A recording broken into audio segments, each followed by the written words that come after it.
AFC Wimbledon, Big Awayday, hard place to get a result, not least because they're angry about being overshadowed by a tennis competition with the same name, and they were top of the league when we played them.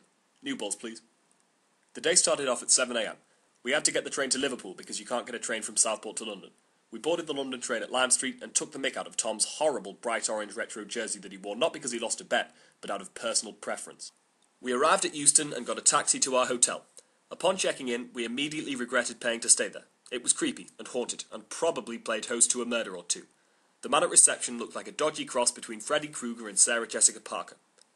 Not long had we arrived at the Doomsday Hotel and we were setting off for the match. AFC Wimbledon play at Kingsmeadow, which is famous for a big gate and not much else. While we were on the way to Kingsmeadow, we saw that famous secret agent building from Vauxhall Station, which is home to MI5, or is it MI6? I don't know. Finally arrived at Kingsmeadow and found a nearby pub called the Prince of Wales to have a couple of drinks at before the match. We were set to watch the early Premier League kick-off, only for the owner to change the channel to horse racing as soon as we bought our overpriced drinks, despite being well aware that we were watching the football. When we politely asked him to put the football back on, he replied, "Are you having a laugh? The boys will be here in a minute and they want to watch the horses." Thanks. Incidentally, when the boys, 2 men in their late 50s, arrived, they didn't once look at the television, which was showing the horses. Our suspicions that the owner was a complete were confirmed at this point, and we walked out.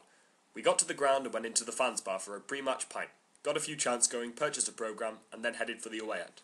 The ticket stub they gave us was pink. Yes, pink. Not a colour you'd normally associate with football, unless you're a Palermo fan.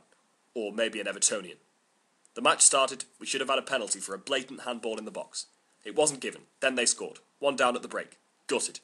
Second half started and John Paul Kissick ripped them, but we couldn't put the ball in the net. One of our players touched their goalkeeper, at which point he started rolling around on the floor like he'd been shot. The term, "you cheating cockney," was shouted more than once. They scored again, and got a penalty, and scored again. And again.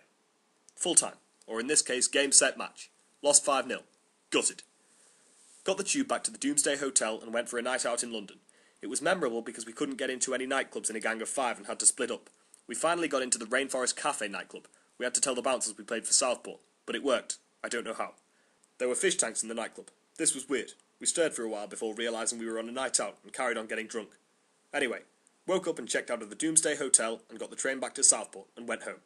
On reflection, I'm glad Wimbledon ended up gaining promotion. They were a lovely, well-run club with welcoming fans and I wish them well in the Football League. Unlike Crawley, who I hope go down. We lost 5-0, but it's okay because we stayed up. Yellows.